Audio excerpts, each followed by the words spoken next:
Hello dear student, very good morning. मैं Nagesh sir एक बार फिर से आप सभी के सामने अपने ईडीडी की क्लास को लेकर के आ गया हूँ।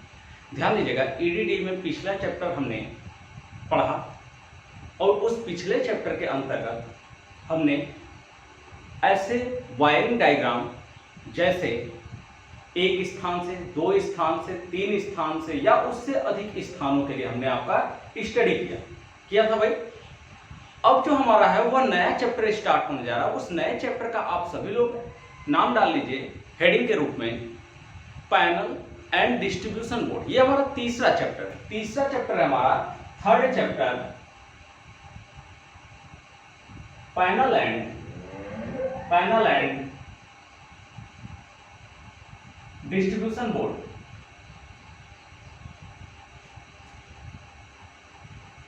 सभी लोगों ने डाल लिया भाई हेडिंग। चलिए आगे बात करते हैं। इसमें पैनल एंड डिस्ट्रीब्यूशन बोर्ड में आपको पढ़ना क्या है? आपको पढ़ना है main switch, distribution box, MCB, ELCB, ये सारी चीजें आपको इसमें स्टडी करनी है। हालांकि इस चैप्टर के अंतर्गत जितना आपको स्टडी करना है उसके साथ ही साथ हम कुछ अदर चीजें भी आपको बताएंगे जो एस्टिमेशन में आपको काम देता है। पहले आपका एक चैप्टर होता था तार स्थापन सामग्री, वायरिंग अरेंजमेंट के लिए जो मटेरियल यूज करते हैं उस मटेरियल का हम स्पेसिफिकेशन पढ़ते थे, और वही मटेरियल का स्पेसिफिकेशन जब हम एस्टिमेशन करते थे तो उस एस्टिमेशन में हम उसका यूज करते थे। लेकिन वो आपके सिलेबस से अब हटा दिया गया है, लेकिन उसको भी हम आपका थोड़ा बहुत इस चैप्टर में बताएंगे। तो सबसे पहले ध्यान दीजिएगा, ये क्या है? Panel and distribution board. हम सबसे पहले पैनल में आते हैं। आप सबको पता है कि यदि आप किसी भी सप्लायर से सप्लाई लेते हैं, चाहे वो आप यूपीपीसीएल से लीजिए, चाहे आप किसी ऐसे मध्यांचल, उत्तरांचल या फिर आपका पूर्वोत्तर वाले क्षेत्रों में आते हैं तो उनके जो सब डिवीजन है उनसे आप सप्लाई लीजिए। तो किसी भी अगर सप्लायर से आप सप्लाई लेते हैं तो उन स्थितियों में सबसे पहले घर में आपके क्या लगाया जाता है? Energy meter. मेन फंडा होता है कि सबसे पहले जो आप बिजली की खपत कर रहे हैं उस बिजली की खपत को एनर्जी मीटर की सहायता से हम कैलकुलेट करें और उस कैलकुलेशन के आधार पर हम आपसे पैसा वसूलें। ये होता है सप्लायर का मुख्य उद्देश्य। इसलिए सप्लायर सबसे पहले क्या करता है? आपके घर में एनर्जी मीटर लगाता है। क्लियर है भाई? इस एनर्जी मीटर के बाद क्या लगाया जाता है? इस एनर्जी मीटर के बाद एक ऐसा लिंक स्विच लगना चाहिए जिसे हम मेन स्विच कहते हैं, और यह लिंक स्विच जो लगाया जाता है वो IER रूल 50 के अनुसार लगाया जाता है, या इंडियन इलेक्ट्रिसिटी सेफ्टी रूल 50 के अनुसार। ये कहता है सेफ्टी रूल 50 कि यदि आपके घर में एनर्जी मीटर है तो उस एनर्जी मीटर के तुरंत बाद एक ऐसा स्विच लगा होना चाहिए, एक ऐसा लिंक स्विच लगा होना चाहिए जो सप्लाई को क्या कर सके? जोड़ सके और सप्लाई को तोड़ सके। ऐसा लिंक स्विच लगा होना चाहिए। वही सेफ्टी कहता है, वही सेफ्टी रूल 50 कहता है कि जब भी आप लिंक स्विच लगाएंगे वो उस लिंक स्विच में जो फेज वायर है उस फेज वायर पर सदैव आपका फ्यूज लगा होना चाहिए। यह हमारा रूल होता है।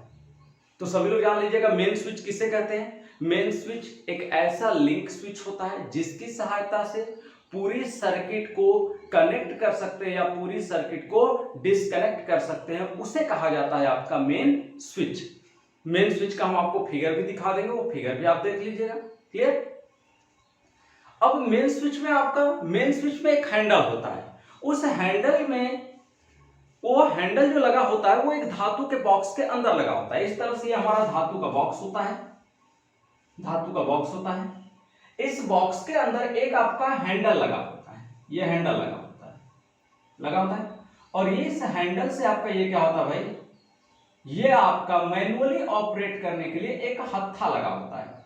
इस हत्थे से क्या करते हैं? इसे मैनुअली ऑपरेट कराते हैं। किसे? मेन स्विच को। इस मेन स्विच के अंदर जो लगा हुआ आपका इस धातु बॉक्स के अंदर ये हमारा क्या होता है भाई? फ्यूज लगा होता है। इस धातु बॉक्स के अंदर ये हमारा क्या होता है? फ्यूज लगा होता है। ये इस तरह से, और इसके साथ क्या होता है? ये इसका लिंक के लिए ये हमारा क्या लगा होता है भाई? ये हमारा स्लॉट होता है आपका, और वह आपका स्लॉट कहाँ है? उस स्लॉट में कौन जाकर के फंसेगा? ये जो हमारा यहाँ पर स्लॉट है, इस स्लॉट में कौन आकर के फंसता है, तो इस स्लॉट में जब हम इसको इस तरह से ऊपर की ओर उठाएंगे तो उस कंडीशन में क्या होगा, ये जाकर के इसके अंदर, ये जाकर के इसके अंदर जुड़ जाता है और वो किसके साथ कनेक्ट कराता है, तो वो कनेक्ट कराता है इधर आपका निकली हुई आपका कंडक्टर से, इधर जो जाएगी आपका सप्लाई उससे कनेक्ट होता है, ये होता है। तो मेन स्विच एक ऐसी युक्ति होती है जो पूरी सप्लाई को जोड़ सकती है, यानी पूरी सप्लाई को कनेक्ट कर सकती है या पूरी सप्लाई को डिस्कनेक्ट कर सकती है, उसे हम कहते हैं आपका मेन स्विच। और मेन स्विच जब भी लगता है वो हमेशा आपका एनर्जी मीटर के बाद लगाया जाता है, एनर्जी मीटर के बाद जो भी लगता है उसे क्या बोलते हैं, मेन स्विच। क्लियर भाई? तो चलिए हेडिंग डाल लीजिएगा मेन स्विच, मेन स्विच में लिखेगा, हेडिंग है मेन स्विच, मेन स्विच में लिखेगा, लिखे यह एक ऐसा लिंक स्विच होता है, यह एक ऐसा लिंक स्विच होता है,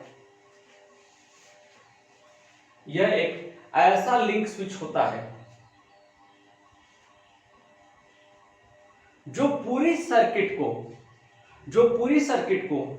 एक ही साथ, जो पूरी सर्किट को एक ही साथ कनेक्ट या डिस्कनेक्ट कर सकता है, कनेक्ट या डिस्कनेक्ट कर सकता है, उसे मेन स्विच कहते हैं, उसे मेन स्विच कहते हैं। यह मेन स्विच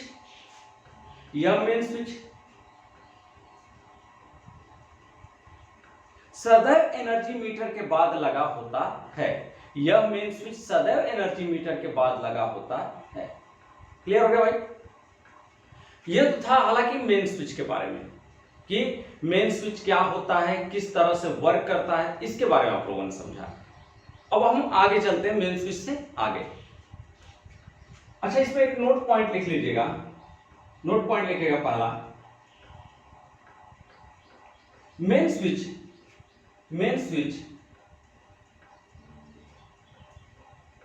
सदैव एनर्जी मीटर के पश्चात लगता है, मेन स्विच सदैव एनर्जी मीटर के पश्चात लगता है। इस पहले वाले पॉइंट पे लिख लीजिएगा। दूसरे वाले पॉइंट पे लिखेगा मेन स्विच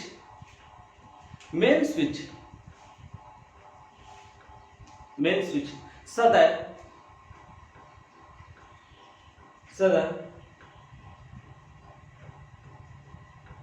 एक मिनट हटा दीजिएगा इसको, लिखेगा main switch Indian electricity safety rule 50, Indian electricity rule safety 50 के अनुसार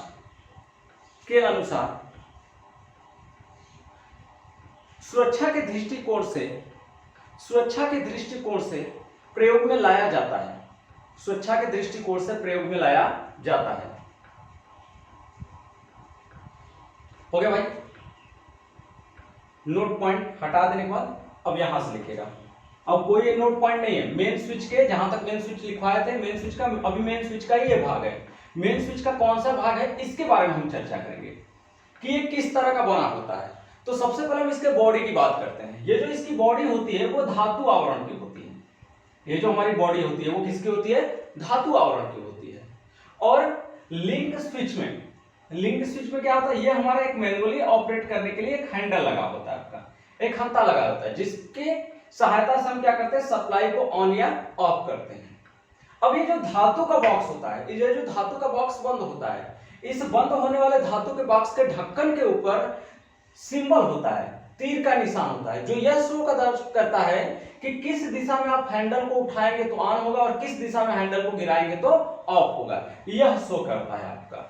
और इसके साथ ही साथ आपका इस मेन स्विच में आपका एक ऐसा आपका फ्यूज की भी व्यवस्था होनी चाहिए, एक ऐसे फ्यूज की भी व्यवस्था होनी चाहिए। तो यही पूरा चीज हम आपको कहां लिखवाएंगे, इस पार्ट में लिखवाएंगे। तो चलिएगा लिखिएगा, इस मेन स्विच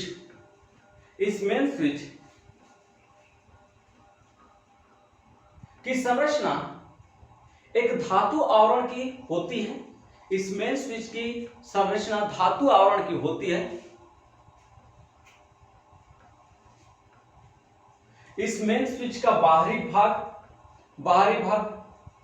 धातु का होता है, इस मेन स्विच का बाहरी भाग धातु का होता है।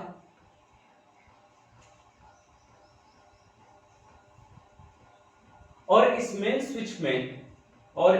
स्विच में फ्यूज तथा न्यूट्रल के ऊपर फेज वायर, फ्यूज मत लिखिएगा, फेज वायर तथा न्यूट्रल वायर के ऊपर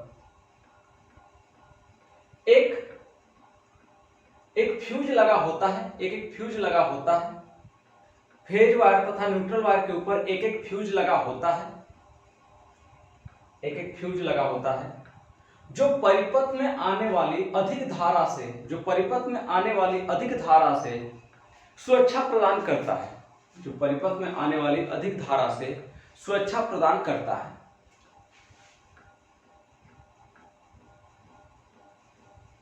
और इसी मेन स्विच के बॉक्स में एक मैनुअली ऑपरेट करने के लिए हैंडल लगा होता है,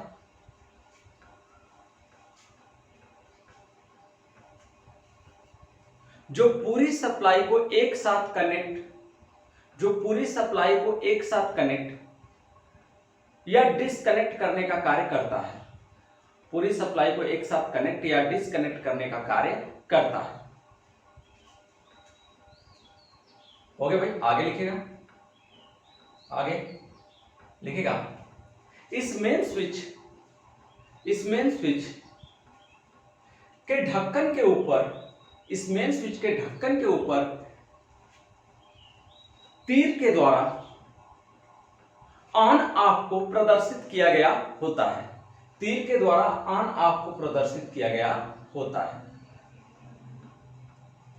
ओके भाई, हेडिंग डालेगा type of main switch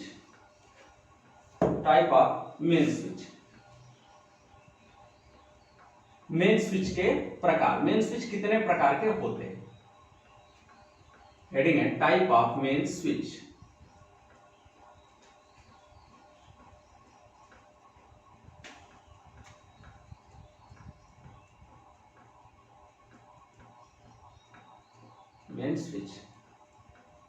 main switch कितने प्रकार के होते हैं भाई? तो मेन स्विच टोटल 3 प्रकार के होते हैं। कौन कौन सा होता है? तो पहला होता है डीपीआईसी या इसी को बोला जाता है डीपीएमएस, ये पहला होता है। दूसरा होता है टीपीआईसी या इसी को बोला जाता है आपका टीपीएमएस,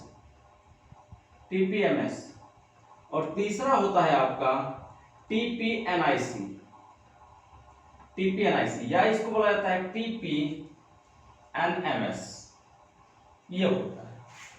अब इसका पूरा नाम क्या होता है? डीपीआईसी का पूरा नाम क्या होता है? डबल पोल आयरन क्लेड, ये इसका नाम है। डीपीआईसी का डबल पोल आयरन क्लेड। डीपीएमएस का क्या नाम है पूरा? तो डीपीएमएस का पूरा नाम होता है double pole main switch. Clear भाई? नेक्स्ट है टीपीआईसी का पूरा नाम क्या होता है? ट्रिपल पोल आयरन क्लेड, या टीपीएमएस का पूरा नाम क्या होता है? Triple pole main switch. TPNIC का क्या नाम होता है पूरा? Triple pole iron clad with neutral के साथ। या टीपीएनएमएस का क्या होता है? Triple pole main switch with neutral, ये होता है। तो मेन स्विच टोटल कितने प्रकार के होते हैं? 3 प्रकार के होते हैं। इनका हमने आपको नाम भी बता दिया, तो आप चाहे तो कहीं इसका नाम भी लिख सकते हैं, क्योंकि फुल फॉर्म पूछा जाता है कभी कभी कॉम्पिटिटिव एग्जामों में। तो इसलिए, क्योंकि ये जो होता है, ये जो टॉपिक है वो ड्राइंग की टॉपिक नहीं है, ये टॉपिक होती है पावर सिस्टम की। इस टॉपिक को बोला जाता है पावर सिस्टम की टॉपिक। या ये जो टॉपिक आती है आपके बुक में, आपको हालांकि पावर सिस्टम पढ़ाया नहीं जाता, आपके बुकों में जो आती है वो आता है स्विच गियर एंड प्रोटेक्शन का। तो ये स्विच गियर एंड प्रोटेक्शन का पॉइंट होता है, तो इसको आप नोट कर लीजिएगा फुल फॉर्म के तहत। हो गया भाई? अगली हेडिंग डालेगा मेन स्विच का स्पेसिफिकेशन, मेन स्विच का विवरण। मेन स्विच का विवरण क्या होता है?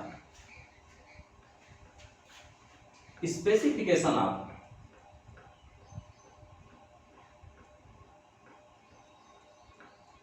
Of main switch.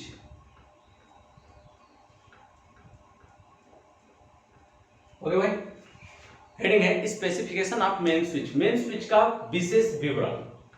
ध्यान दीजिएगा, ये विवरण पढ़ाया क्यों जाता है, स्पेसिफिकेशन पढ़ाया क्यों जाता है। हालांकि अभी आपके सिलेबस से स्पेसिफिकेशन हटा दिया गया है, अभी आपके सिलेबस में स्पेसिफिकेशन को इंक्लूड नहीं किया गया है। तो वजह क्या है कि स्पेसिफिकेशन अब नहीं पढ़ाया जा रहा है, लेकिन पढ़ना क्यों चाहिए उसकी वजह क्या थी। तो जब भी हम एस्टिमेशन करते हैं तो एस्टिमेशन में क्रमांक संख्या के बाद स्पेसिफिकेशन ऑफ मटेरियल लिखते हैं। तो स्पेसिफिकेशन ऑफ मटेरियल लिखेंगे तो स्पेसिफिकेशन ऑफ मटेरियल के अंतर्गत आपका ये मटेरियल का स्पेसिफिकेशन हमको आना चाहिए, तभी हम वहां पे लिख सकते हैं, वरना हम मटेरियल का स्पेसिफिकेशन नहीं लिख पाएंगे। तो इसमें सबसे पहला आता है स्पेसिफिकेशन में विद्युत धारा क्षमता, विद्युत धारा क्षमता, इलेक्ट्रिक करंट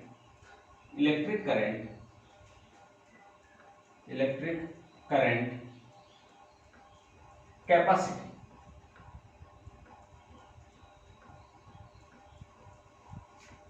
यानी विद्युत धारा वहन क्षमता, इलेक्ट्रिक करंट कैरिंग कैपेसिटी, विद्युत धारा वहन क्षमता। हिंदी में लिख लीजिएगा, जिनको इंग्लिश में लिखना होगा वो इंग्लिश में लिख लेंगे। क्लियर भाई। ये पहला विद्युत धारा वहन क्षमता कितने की होती है भाई, तो ये होता है 15 एम्पियर कामा 30 एम्पियर कामा 60 एम्पियर, ये इस रेंज में आते हैं। 15 एम्पियर कामा 30 एम्पियर कामा 60 एम्पियर कामा 100 एम्पियर कामा यानी 400 एम्पियर। इस तरह से ये अलग अलग एम्पियर ग्रेड में आते हैं। आप जाएंगे मार्केट में, बोलेंगे मेन स्विच चाहिए, तो वो कहेगा मेन स्विच चाहिए कितनी क्षमता का चाहिए। अब आप इलेक्ट्रिकल के स्टूडेंट हैं तो आप तो सीधा जाके कहेंगे ना कि हमको 15 एम्पियर का मेन स्विच चाहिए। लेकिन कुछ लोग होते हैं, जाते हैं तो कहते हैं अरे वो जो कटआउट वाला होता है जिससे कटआउट करते हैं वही हमको दे दीजिए। तो भैया कटआउट होता है, लेकिन कटआउट का नाम भी होता है मेन स्विच, उसको बोलते हैं। तो मेन स्विच लेने गए तो वो भी पूछता है आपका दुकानदार कि अच्छा मेन स्विच चाहिए तो कितने एम्पियर का चाहिए, तो कहता है यानी का यूज करे क्या, कितना यूज करके पूछता है ना, तो उसमें 15 एम्पियर 30 एम्पियर ये रेटिंग होती है। तो जितना का आप मांगेंगे उतना देगा। फिर कहेगा अच्छा कौन कंपनी का चाहिए आपको, आती है ना बात, ऊषा का लेंगे, ईसी का लेंगे, एंकर का लेंगे या किसका लेंगे आप, पूछेगा ना। हमारे यहाँ ये है, हाई इतने का है, ये इतने का बताता है ना। तो यानी निर्माता का नाम भी जरूरी होता है स्पेसिफिकेशन में। उसके बाद पूछता भी है कि अच्छा ये बताइए कि तुम्हारे घर में जो सप्लाई आइल है वो 2 तार वाली है, 3 तार वाली है कि 1 तार वाली है, पूछता है ना। तो वो बताएगा तार की संख्या कितनी है, तो उसको समझ में आ जाएगा कि अच्छा हाँ इसको टीपीआईसी देना है कि डीपीआईसी देना है कि टीपीएनआईसी देता है, वो समझ जाएगा। हालांकि सबके घर में यूज होगा डीपीआईसी, जो कमर्शियल वाले होंगे वो टीपीआईसी या टीपीएनआईसी लेंगे आपका। तो जो टीपीआईसी टीपीएनआईसी लेगा तो वो काफी पढ़ा लिखा होगा आपका, उसके पास नॉलेज होगा आपका, तो वो उसी अनुसार लेगा भी आपका। तो अगला होता है इलेक्ट्रिक करंट के बाद दूसरा होता है आपका वोल्टेज क्षमता, वोल्टेज क्षमता, वोल्टता क्षमता, यानी किस वोल्टेज ग्रेड का आप लेंगे, किस वोल्टेज ग्रेड का लेंगे। 240 वोल्टेज ग्रेड का लेंगे कि 440 वाला लेंगे कि 500 वोल्टेज ग्रेड का लेंगे कि 600 वाला लेंगे, कौन से ग्रेड का आप लेंगे ये आपको ध्यान होगा। तो यहां होता है आपका 230 वोल्ट या 250 वोल्ट, जो आता है वही हम आपका लिख रहे हैं। 440 वोल्ट कामा 550 वोल्ट आदि ये आता है। ये इन ग्रेडों में आता है। 230 वोल्ट, 250 वोल्ट, 440 वोल्ट, 550 वोल्ट, इन ग्रेडों में क्या होता है आपका वोल्टेज ग्रेड जो है हमारा वो ये है। तो पहला इलेक्ट्रिक करंट होता है, दूसरा वोल्टता ग्रेड होता है, और तीसरा क्या होता है भाई, तो वोल्टता ग्रेड के बाद तीसरा आता है थर्ड पॉइंट। अब प्रारूप आएगा कि कौन सा टाइप है, type of MS, type of main switch, कौन सा प्रारूप आपको चाहिए, टाइप ऑफ मेन स्विच, अब ये मेन स्विच 3 प्रकार के थे, डीपीआईसी, टीपीआईसी और टीपीएनआईसी। तो डीपीआईसी, टीपीआईसी और TPNIC, ये होता है ये। उसके बाद तीसरा के बाद चौथा होता है आपका, चौथा क्या होता है भाई, निर्माता का नाम, निर्माता का नाम, यानी जो मैन्युफैक्चरिंग कर रहा है, जो बना रहा है आपका। तो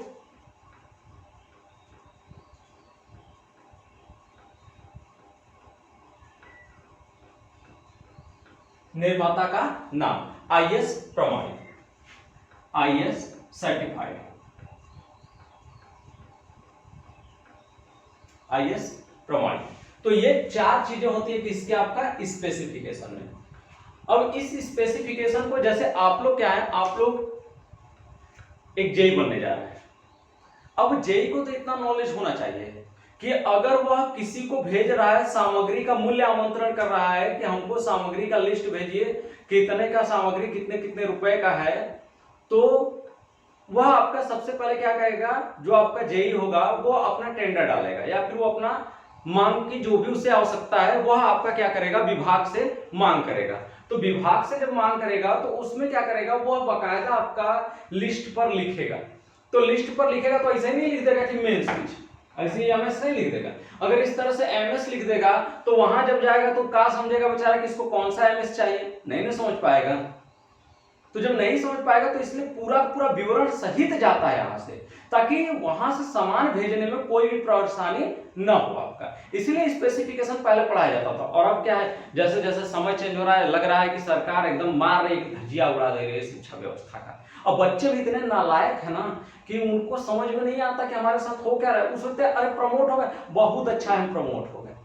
अरे गधा ससुर का नाती, अगर प्रमोटर होना है आप लोगों को तो क्या जरूरत है, डिग्री खरीद लिए होते, डिग्री ले लिए होते पैसा देके, पढ़ने की क्या जरूरत है जब प्रमोटर होना है तो। शर्म भी नहीं आती आप लोगों की, प्रमोट होने पर आपको इतनी खुशी होती है बता नहीं।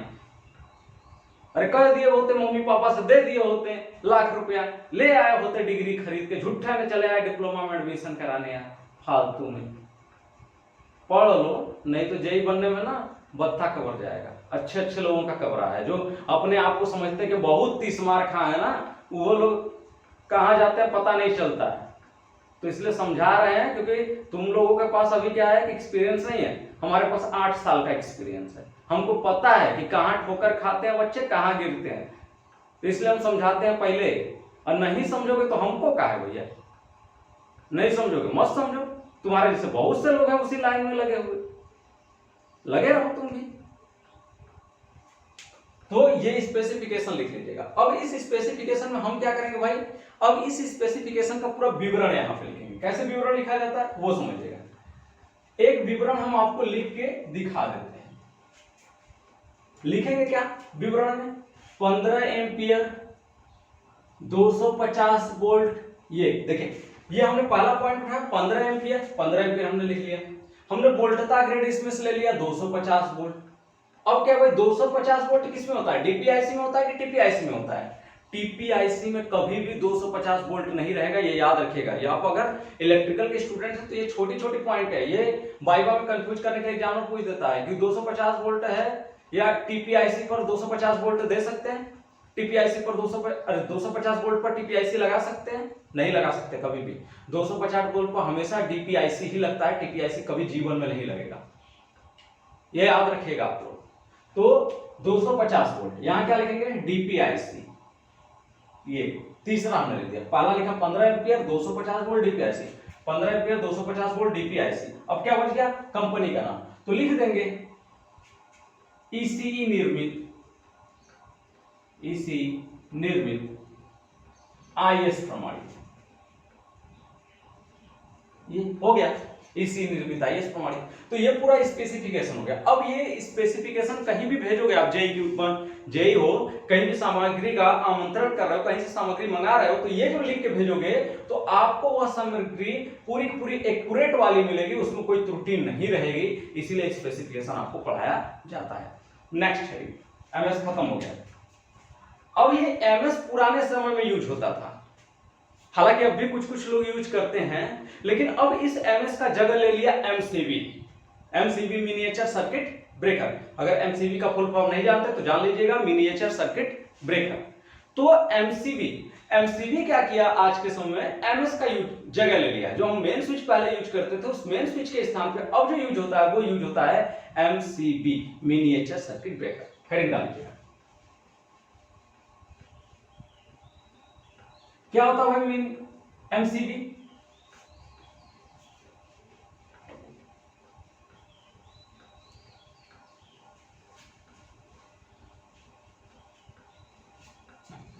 हेडिंग है एमसीबी, मिनिएचर सर्किट ब्रेकर। समझिएगा एमसीबी के बारे में।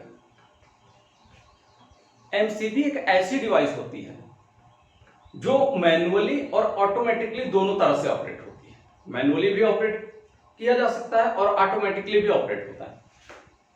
मैनुअली की कंडीशन क्या होती है और ऑटोमेटिक की कंडीशन क्या होती है?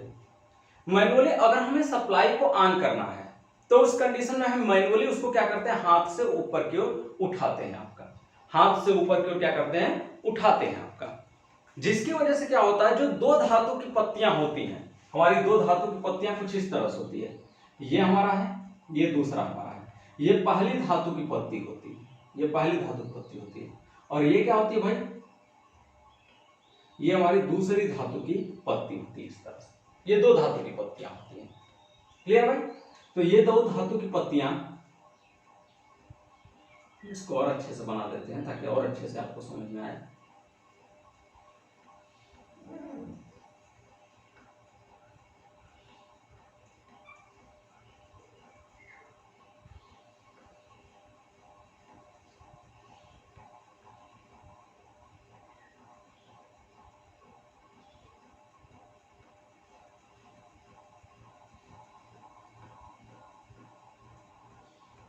ओके भाई, ये दो धातु की पत्तियां इस तरह से होती हैं। ये किसके अंदर, एमसीबी के अंदर।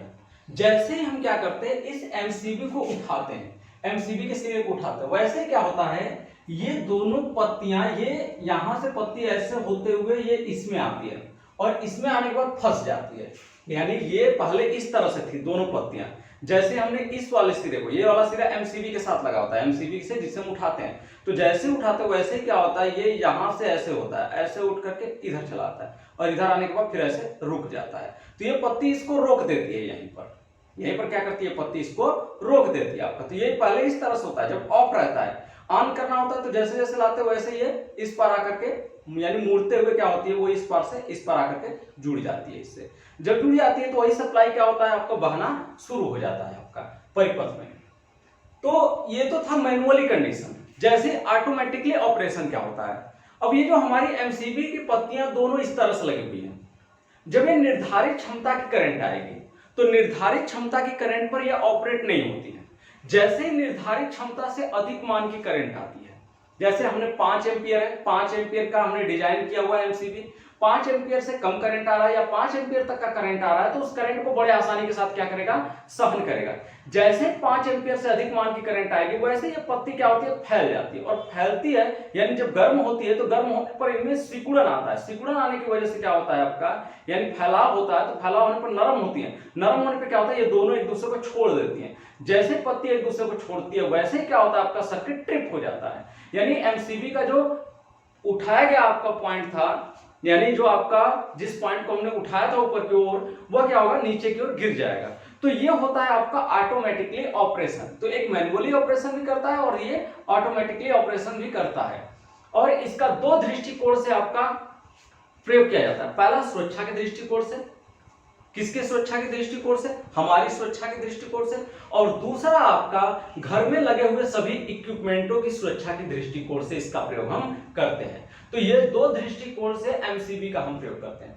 हमारी सुरक्षा कैसे करेगा, जैसे एमसीबी है, एमसीबी को हमने गिरा दिया, पूरी सर्किट बंद हो गई। जब पूरी सर्किट बंद हो गई आपका, तो जहां भी हमें बदलाव करना है, जहां भी कनेक्शन हमें जोड़ना है या तोड़ना है, वो हम आसानी से कर सकते हैं आपका, क्योंकि घर में उस समय सप्लाई नहीं रहेगी एमसीबी के गिर जाने के बाद। दूसरा, ये तो हमारी सुरक्षा हो गई। इक्विपमेंट की सुरक्षा कैसे करता है, जब आपका अधिक मान की सप्लाई आती है तो उस अधिक मान की सप्लाई पर गर्म होकर ये सर्किट को ट्रिप करा देता है। तो इसका मतलब होता है कि जब गर्म होकर सर्किट को ट्रिप कराएगा तो उस कंडीशन में जो इक्विपमेंट है वह इक्विपमेंट क्या होंगे, अधिक मांग की सप्लाई की वजह से प्रभावित नहीं होंगे। तो ये क्या होता है भाई, दूसरा इक्विपमेंट की स्वेच्छा होती है आपका। तो इसका प्रयोग दो स्वेच्छा के दृष्टिकोणों से किया जाता है। अब बात आती है कि मेन स्विच कितने प्रकार के होते हैं। तो मेन स्विच टोटल 4 प्रकार के होते हैं। मेन स्विच टोटल 4 प्रकार के होते हैं। फर्स्ट ऑफ ऑल होता है आपका सिंगल पोल एसपी, दूसरा होता है डीपी, तीसरा होता है टीपी, चौथा होता है आपका एफपी। मतलब समझ रहे हैं, पहला है सिंगल पोल, दूसरा है डबल पोल, तीसरा है ट्रिपल पोल और चौथा है 4 पोल। या 4 पोल को ही कहा जाता है आपका टीपीएन कहा जाता है। ट्रिपल पोल विथ न्यूट्रल, इसी को बोलते हैं आपका 4 पोल को ही। या जो हमारा डीपी है, डीपी को क्या बोला जाता है, इसको बोला जाता है या SPN, single pole with neutral. तो ये टोटल आपके जो होते हैं वह 4 प्रकार के होते हैं एमसीबी। और जो हमारे एमसीबी 4 प्रकार के हैं उनका यही नाम है। पहला होता है सिंगल पोल एमसीबी, दूसरा होता है डबल पोल एमसीबी, तीसरा होता है ट्रिपल पोल एमसीबी, चौथा होता है 4 पोल एमसीबी। या इसी डबल पोल को कहते हैं एसपीएन यानी single pole with neutral MCB, और टीपीएन को कहते हैं triple pole with neutral MCB. ये आपका टोटल 4 प्रकार के एमसीबी होते हैं। तो ये भी याद रखिएगा। अब हम आपको एमसीबी के बारे में कल आपका लिखवाएंगे। आज जितना बताना था वो पूरा हमने विस्तृत आपको बता दिया। अब हम सिलेबस बहुत जल्दी आपका खींचने वाले हैं, क्योंकि हमने भी 2 दिन में आपका काफी ज्यादा नुकसान करा दिया। तो हम चाहेंगे कि अब सिलेबस जितना ज्यादा से ज्यादा हो सके वो हम कवर कर सके। तो आज के लिए इतना ही, मिलेंगे नेक्स्ट टॉपिक पर।